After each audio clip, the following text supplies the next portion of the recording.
नमस्कार, स्वदेश न्यूज देख रहे हैं आप। मैं हूं आपके साथ राखी और बात करेंगे मुस्लिमों से स्नेह। बीजेपी का पूरा फोकस फिलहाल देश में 2024 में होने वाले लोकसभा चुनाव पर है। देश भर में हो रही बीजेपी बैठकों में जो भी रणनीति तैयार की जा रही है उसमें फोकस मिशन 2024 ही है। लेकिन बीजेपी के लिए सबसे बड़ी चुनौती देश के मुस्लिम वोटर्स हैं, जो मोदी सरकार की नीतियों से छिटके हुए हैं। हाल ही में देश में कई ऐसे मुद्दे उठे जिसने मुस्लिमों को बीजेपी से दूर किया है। ऐसे में माना जा रहा है कि जल्द ही बीजेपी देश भर में स्नेह यात्रा निकालने वाली है, जिसमें बीजेपी की नजर उन अल्पसंख्यक वोटर्स पर रहेगी जो वंचित और कमजोर तबके के हैं। दरअसल हाल ही में पीएम मोदी ने हैदराबाद में पार्टी की राष्ट्रीय कार्यकारिणी की बैठक के दौरान इस बात का जिक्र किया था कि अल्पसंख्यकों में जो वंचित और कमजोर तबका है उनके बीच जाकर अपनी पहुंच बनानी चाहिए। पीएम की इस अपील को सियासी गलियारों में पसमानदा मुसलमानों से जोड़कर देखा जा रहा है। पसमानदा को मुस्लिमों का पिछड़ा दलित तबका माना जाता है। देश में 2011 की जनगणना के मुताबिक करीब 17 करोड़ मुस्लिम हैं, लेकिन अब यह आंकड़ा करीब 20 करोड़ है। कुल मुस्लिम आबादी में पिछड़ा दलित हिस्सा करीब 80% है, जिस पर बीजेपी की नजर है। देखिए, 2024 के लिए लगातार तैयारियां हो रही हैं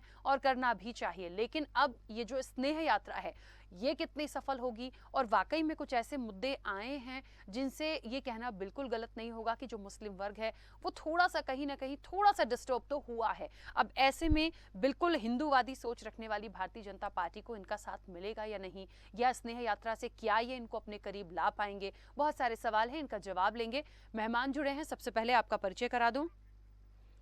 ठीक है, लेकिन आपको एक बात और बता दें कि उत्तर प्रदेश बीजेपी की यदि हम बात करें तो प्रदेश अध्यक्ष है यहाँ स्वतंत्र देव सिंह भी। उनका कहना है कि विधानसभा चुनाव में उनकी पार्टी को 8% पसमानदा समुदाय का वोट मिला है और यही वजह है कि मिशन 2024 के लिए बीजेपी पसमानदा मुसलमानों को साधने में जुटी है। दरअसल अलग अलग जातियों में बटे पिछड़े मुसलमानों को जाति से जमात की नीति पर एकजुट करने के लिए पसमानदा शब्द की शुरुआत हुई थी। हाल ही के उत्तर प्रदेश के सियासी समीकरण की यदि हम बात करें तो 45% मुस्लिम आबादी वाली रामपुर लोकसभा सीट पर बीजेपी को 42,000 वोटों से जीत मिली है। मुस्लिमों के गढ़ माने जाने वाले आजमगढ़ उपचुनाव में भी 13 साल बाद बीजेपी कमल खिलाने में कामयाब रही है। उत्तर प्रदेश की कुल आबादी में पसमानदा मुस्लिम 18% है और ऐसे में साफ है कि स्नेह यात्रा के जरिए बीजेपी न सिर्फ 80 लोकसभा वाले यूपी बल्कि बिहार, बंगाल, झारखंड जैसे राज्यों में भी राजनीति साधने की कोशिश कर रही है। देखिए, है आने वाले समय में फायदा होगा, लेकिन इन लोगों को इनकी प्रॉब्लम्स को समझना होगा। वोट बैंक एक अलग कर दीजिए, लेकिन जातिगत समीकरण बहुत प्रभावी होते हैं, ये हमने हमेशा से देखा है। ऐसे में इनको साथ मिलेगा या नहीं, ये देखना दिलचस्प होगा। चलिए, मेहमान हमारे साथ जुड़े हैं, इस चर्चा को आगे बढ़ाऊंगी। सबसे पहले आपका परिचय करा दूं। मुस्लिम स्कॉलर हैं हमारे साथ मौलाना सैयद अली कुम्मी जी, आपसे कुछ देर में हमारे साथ जुड़ेंगे। भारतीय जनता पार्टी का पक्ष रखने के लिए विवेक श्रीवास्तव जी हमारे साथ जुड़े हैं। विवेक जी, बहुत स्वागत चर्चा में जुड़ने के लिए। सपा का पक्ष रखने के लिए निशांत ठाकुर जी हमारे साथ जुड़े हैं। निशांत जी, आपका भी बहुत स्वागत है। और मुस्लिम स्कॉलर जब हमारे साथ जुड़ेंगे उनका भी मैं स्वागत करती हूँ आपसे कुछ देर में। चर्चा की शुरुआत सबसे पहले विवेक जी आपसे करना चाहूंगी। देखिए, जिस तरीके से बात आ रही है कि आजमगढ़ आपको मिला, रामपुर आपको मिला, और जो मुस्लिम वोटर्स हैं, एक आंकड़ा यदि निकाला जाए इसमें कोई दो राह नहीं है कि उनके वोट्स नहीं मिले हैं। लेकिन आने वाले समय में 2024 की जहां तक बात हो रही है, एक स्नेह यात्रा निकाल रहे हैं। स्नेह यात्रा का मकसद क्या है और क्या इससे उस वर्ग को साध पाएंगे? देखिए, स्नेह यात्रा निकालने के पीछे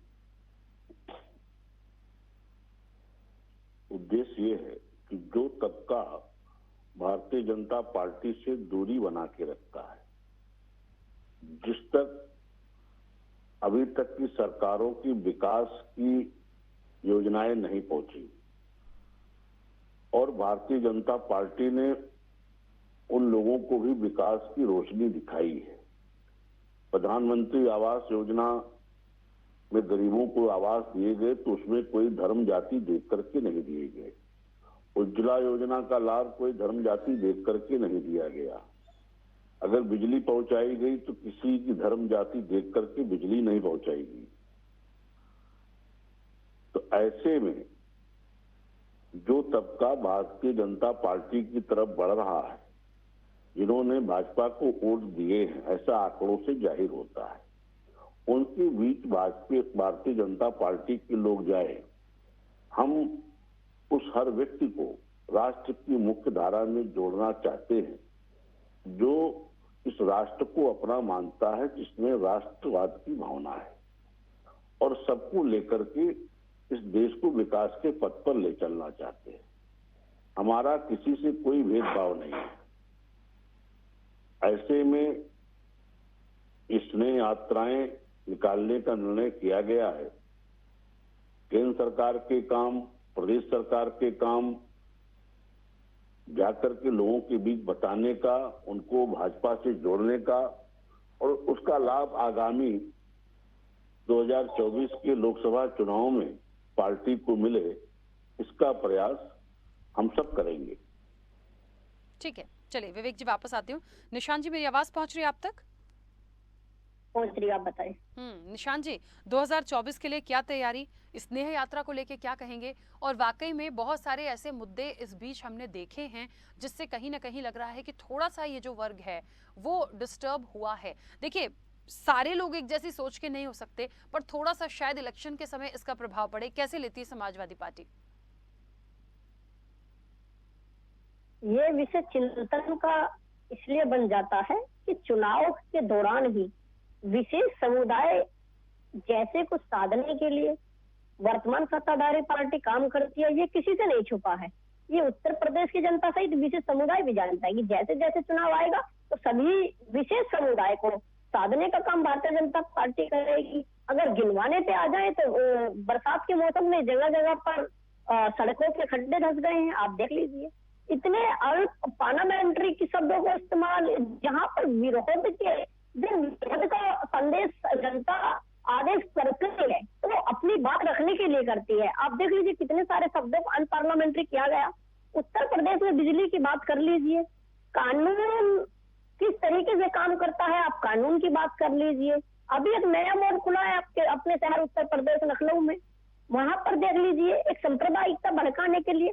कुल मिलाकर के उत्तर प्रदेश सहित भारतीय जनता पार्टी की जहां जहां सरकारें हैं वो फूटगिरी राजनीति वाली तरीके से करना चाहती है, लेकिन ये यात्रा निकालकर विशेष समुदाय को जताना चाहते हैं कि हम आपके साथ हैं। बड़ी बड़ी अच्छी बात है। बात का विषय ये बन जा रहा है कि चुनाव के दौरान ही क्यों इस तरीके की बातें निकल के आती हैं। इससे पहले कि धर्म के युद्ध के माध्यम से या धर्म युद्ध जैसी घटनाओं के तहत सरकार फास्ट ट्रैक के तरीके से काम नहीं कर पाती है।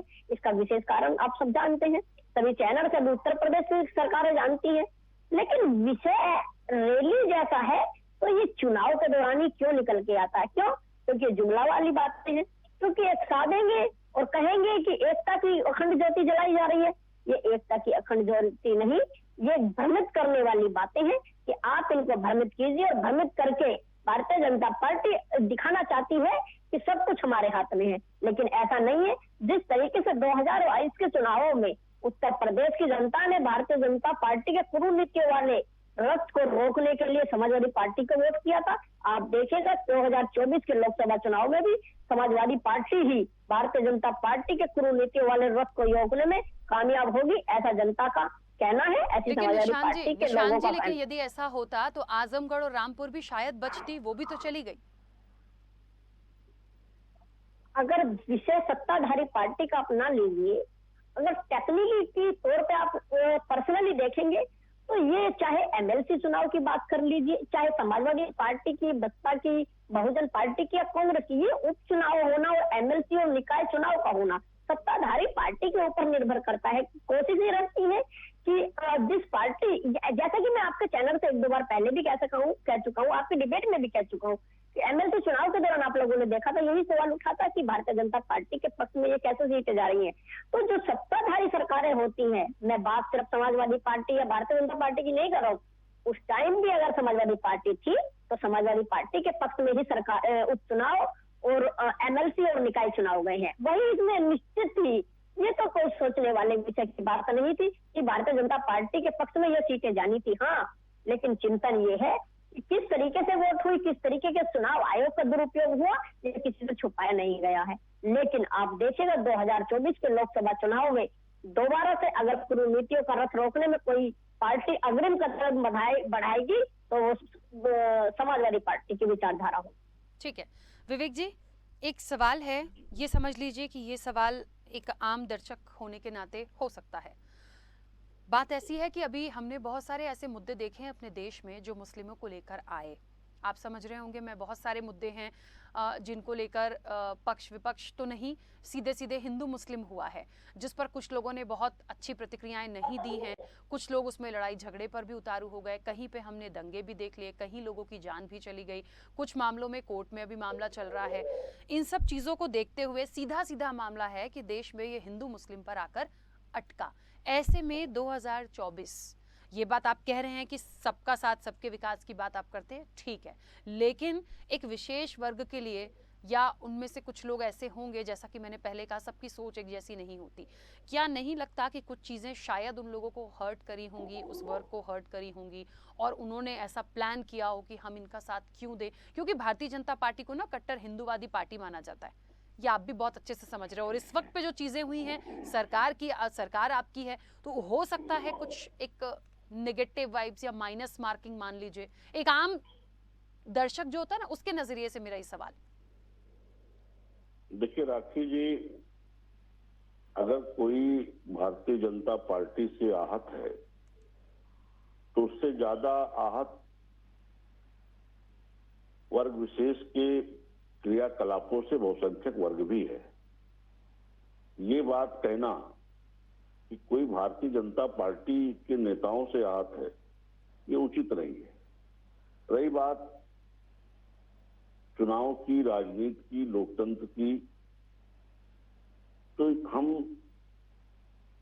राष्ट्र के तौर पे सबका साथ, सबका विकास और सबका विश्वास जीतने की बात करते हैं और सबको साथ लेके चलने की बात करते हैं। ऐसे में जो लोग भारतीय जनता पार्टी की तरफ हाथ बढ़ा रहे हैं, भारतीय जनता पार्टी भी उनकी तरफ हाथ बढ़ाने का काम करेगी। सरकार के स्तर पे किसी से कोई भेदभाव नहीं किया गया, सबको भारत सरकार की, प्रदेश सरकार की योजनाओं का लाभ दिया गया। रही बात जिन विषयों की आप चर्चा कर रही है, उन विषयों पे जो दूरियां हैं वो आज की नहीं है, बहुत पहले की बनाई गई है और बहुत प्रयास बहुसंख्यक समाज के तमाम संगठनों के द्वारा किए गए कि उन विषयों का समाधान हो जाए, लेकिन उसी वर्ग विशेष के कुछ लोगों ने उस विषयों के समाधान नहीं होने दिए और विषय अदालतों की दहलीज तक पहुंचे और अदालतों में वो मामले चल रहे हैं। कुछ तय भी हुए, कुछ आगे चल भी रहे हैं। तो जब सब चीजें अदालत में तय होनी है तो विषय फिर भाईचारे का कहां से आ जाता है? विषय आपने जो उठाया राखी जी, कि जो वर्ग भारतीय जनता पार्टी की तरफ आगे बढ़े हैं उनके बीच भारतीय जनता पार्टी का काम और बढ़े, स्नेह यात्रा के माध्यम से ये कार्य भारतीय जनता पार्टी करने की योजना बना रही है, करने जा रही है, ये विषय है। और उनको मुख्य धारा से जोड़ने का काम भारतीय जनता पार्टी करेगी। भारतीय जनता पार्टी का पहले से भी ये काम रहा है कि मदरसों में कंप्यूटर शिक्षा हम ही लेके गए। मदरसों को दुनियावी तालीम से, जी नहीं विवेक जी आप बोलिए, निशान जी कुछ कहना चाह रहे थे। मदरसों को दुनियावी तालीम से जोड़ने का काम भारतीय जनता पार्टी की सरकार ने ही किया। और हम बार बार कहते हैं कि जो विपक्षी इनको वर्गलाते हैं वो इनके लिए कुछ करते नहीं। कोई इन्हें कहेगा हम 27% आरक्षण दे देंगे, कोई कहेगा हम 31% दे देंगे, लेकिन इन्हें देता कोई कुछ नहीं। लोग इनका वोट लेते हैं। अभी हमारे निशान ठाकुर जी बड़ी अच्छी अच्छी बातें कर रहे थे। समाजवादी पार्टी की उत्तर प्रदेश में सरकार थी, मुजफ्फरनगर में दंगे हो गए। दंगे क्यों हुए? एक बहन को स्कूल जाते समय एक मुस्लिम युवक ने छेड़खानी कर दी। लड़की का भाई और उसके मामा गए शिकायत करने मुस्लिम युवक के घर। शिकायत करके कुछ कड़ी खोटी सुना करके आके टपरी पे एक जगह चाय पी रहे थे। कुछ लोग आए, उनको घेर के मारा, इतना मारा कि वो मर गए। थाने में गिरफ्तारी हुई तो आजम खान साहब का फोन पहुंच गया, सारे अपराधी छूट गए। ऐसी स्थिति में वहां पे सामाजिक संगठनों ने बहु बेटी सम्मान बचाओ पंचायत में होती, सारे संगठनों के लोग उसमें गए, अपनी अपनी बातें रखते। उसी में से कोई ट्राली लौट रही थी, उसको कुछ गांव विशेष में घेर के लोगों ने हमला कर दिया। कुछ लोग मारे गए, कुछ लोग भाग के अपने गांव पहुंचे। परिणाम स्वरूप दंगा पूरे इलाके में फैल गया। अखिलेश यादव जी की सरकार। और इतना ही नहीं हुआ, जब दंगा पूरे इलाकों में फैला, जब वर्ग विशेष के लोग अपने अपने गांव से पलायन करके शहर में शरण लिए, तो सरकार की पनाहगाह में मुस्लिमों के 60 बच्चे मर गए। उस समय ठंड से मर गए, बुखार से मर गए, जिस समय अखिलेश यादव जी सैफई में आलिया भट्ट का डांस एसी कैंप में बैठकर देख रहे थे। तो विपक्षियों का मुस्लिमों के साथ ये रवैया है जो बहुत बेबाकी से बता रहा हूँ। एक दिन मुलायम सिंह जी ने घोषणा की कि हर थाने में मुस्लिम दरोगा एक होगा। जब सूची आती थी तो जात विशेष के लोगों की सूची आती थी भर्तियों में। एक जियाउल हक डिप्टी एसपी हुए, मेरे गांव के बहुत नजदीक के रहने वाले थे, जहां का मैं मूल निवासी हूं, उनकी कुंडा में हत्या कर दी गई। ये सब तमाम वारदातें समाजवादी पार्टी के शासनकाल में हुई है, उसको मुस्लिम भाई बंधु भी जानते हैं। भारतीय जनता पार्टी की सरकार में शांति रहेगी, अनुशासन रहेगा, कानून व्यवस्था चुस्त दुरुस्त रहेगी, बहन बेटियां रात बिरात घर से निकल सकती हैं, लोग अपना कारोबार कर सकते हैं। कोई गुंडई बदमाशी अपराधी भारतीय जनता पार्टी में बर्दाश्त नहीं किया जाता, सब पे कार्रवाई की जाती है। विवेक जी, बीच में रोक रही, वापस आती हूँ। निशान जी कुछ कहना चाह रहे हैं, पहले अपनी बात रखिए। गुरु समान भारतीय जनता पार्टी के विवेक साथी जी बैठे हैं, इनका विवेक ज्यादा है, ज्ञान भी ज्यादा है, लेकिन एनआईए की रिपोर्ट या न्यूज पोर्टल की रिपोर्ट या फिर सर्वे जो ये आरटीआई के माध्यम से मंगाए जाते हैं, उत्तर प्रदेश की पिछली सरकारों के मुकाबले योगी जी की 0.1 सरकार रही हो या भारतीय जनता पार्टी की 1.2 कार्यकाल की सरकार रही हो, 27% इस वाली 2.0 में बढ़े हैं एनआईए की रिपोर्ट के अकॉर्डिंग और आईटीआर की अकॉर्डिंग। दूसरा 73% दंगे और एनआईए की रिपोर्ट के अकॉर्डिंग ये दंगों की जो विचारधारा रही है वो 92.1% रही है। ये मेरे आंकड़े नहीं। अगर बात आप समाजवादी पार्टी पर टिप्पणी की करेंगे तो मैं अभी इसलिए बात नहीं करना चाहूंगा कि माननीय मुलायम सिंह यादव जी की पत्नी का देहांत हुआ है, अब उनके 13वीं का इंतजार, मतलब कोई विशेष शब्दों का मैं इस्तेमाल नहीं करना चाहूंगा। जैसे ही ये सब निपटेगा तो मैं भाई की बात का जवाब दूंगा।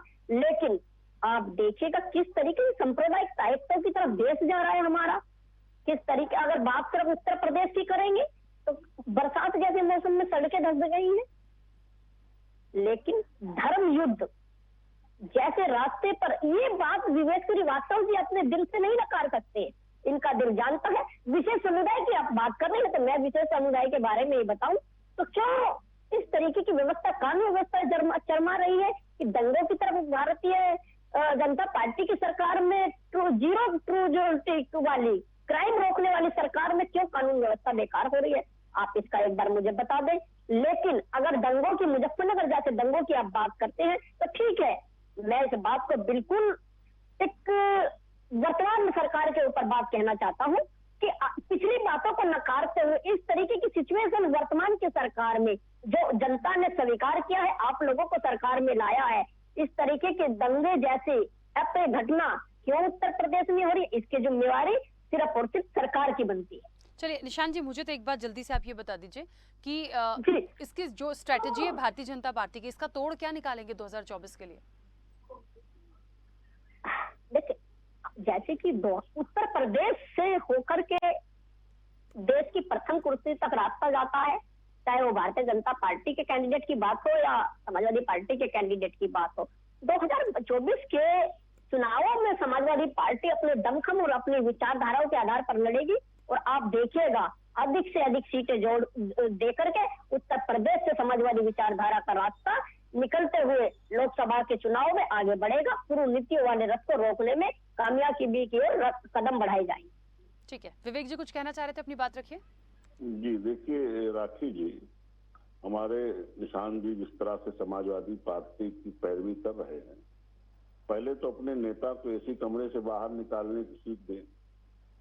लोकसभा के उपचुनाव में पूरे प्रदेश ने देखा कि इनके नेता अपने एसी कमरे से बाहर गए नहीं, ट्विटर से पार्टी चलाते हैं। भारतीय जनता पार्टी जमीन पे रहती है, जमीन पे काम करती, 365 दिन हम जनता के बीच रहते हैं। जिस रथ को लेकर के ये विधानसभा चुनाव में उतरे थे, उस रथ के पहिए भी खिसक रहे हैं, कुछ खिसक गए, कुछ खिसकने वाले हैं। तो ऐसा ना हो कि रथा भी जमीन पे धड़ाम से गिर जाए। तो लोग लेकर की स्थिति यह है कि 2024 तो समाजवादी पार्टी की सोच से भी बाहर है और भारतीय जनता पार्टी उस ओर कदम बढ़ा चुकी है और काम कर रही है। और हमें पूरी तरीके से मतलब मैं ये कह सकता हूं कि 2024 के लोकसभा चुनाव में जिस तरह से हमें केंद्र से लक्ष्य मिला है और जिस तरह से हमारे योगी आदित्यनाथ जी ने कमर कसी है, हम 80 की 80 सीटें जीत करके नरेंद्र मोदी जी की झोली में डालने का काम करेंगे। ठीक है, कुछ विवेक जी थोड़ा छोड़ दीजिए विपक्ष के लिए भी, विपक्ष भी है, उनके पास भी कुछ जाएगा। 80 के 80 75 पूरी ले जाएंगे तो विपक्ष ही नहीं बचेगा, फिर कैसे मजा आएगा काम करने में। देखिए राखी जी, विपक्ष हमारे लिए खुद छोड़ दे रहा है। आपने देखा अखिलेश शब्दों पर रोक लगाना अनिवार्य नहीं था। अनपार्लियामेंट्री जैसे शब्दों पर रोक लगाना, अनपार्लियामेंट्री जैसे कामों पर रोक लगाना अनिवार्य था। विपक्ष हमें खुद ताली में सजा के दे रहा, तो हम क्यों छोड़ दें, आप बताएं। विपक्ष ने टिकट दिया, प्रचार करने नहीं गए। अब अगर हमारे नेता प्रचार करने जाते तो विपक्ष वाले कहते साहब ये खूब प्रचार करते हैं। अच्छा ये बताइए, हमने प्रत्याशी बना के भेजा है, हमारे मंत्री हैं, मुख्यमंत्री हैं, पदाधिकारी हैं, अगर ये अपने दल के प्रत्याशी का प्रचार नहीं करेंगे तो करेंगे क्या? हमारे यहाँ एसी में बैठ करके ट्विटर करने का तो प्रथा है नहीं। तो अगर जमीन पे काम करे तो इसकी सबको सराहना करनी चाहिए। उसका जनता जनार्दन हमें आशीर्वाद देती है। हमारे प्रत्याशी विजयी होकर के लोकसभा जा रहे हैं, विधानसभा जा रहे हैं। आज पूरी 135 साल का रिकॉर्ड है, कांग्रेस विधान परिषद में शून्य हो गई। देश जब से विधान परिषद बनी थी तब से कांग्रेस का आज तक का रिकॉर्ड रहा। इस बार जाकर के कांग्रेस विधान परिषद में शून्य हो गई। समाजवादी पार्टी की स्थिति विधान परिषद में है कि नेता प्रतिपक्ष के पद पाने की स्थिति नहीं, इतनी संख्या कम है। तो अगर जनता हमें आशीर्वाद दे रही तो दोनों हाथों से जनता का आशीर्वाद क्यों ना ले। ठीक है, चलिए देखिए तैयारियां जोरों शोरों से हैं, कितना मिलेगा कितना नहीं मिलेगा ये आने वाले समय में देखेंगे। आप दोनों मेहमानों का बहुत शुक्रिया इस चर्चा में जुड़ने के लिए। तो बात हो रही थी कि आखिरकार 2024 में स्नेह यात्रा आएगी, या ये कह लीजिए कि एक एक मुस्लिमों से स्नेह की जो बात हो रही है, इसमें भारतीय जनता पार्टी कितनी सफल होगी। वो कह तो रही है कि सिर्फ एक वर्ग की बात नहीं है, हम तो सबका साथ सबका विकास चाहते हैं, लेकिन ये 2024 में बहुत सारी चीजें हैं जो पूरा एक कहते हैं ना इंक्लूड करके एक चीजें निकलेंगी कि आखिर किसके पक्ष में जाते हुए नजर आ रहे होंगे परिणाम। फिलहाल चर्चा में इतना ही, दीजिए इजाजत, नमस्कार।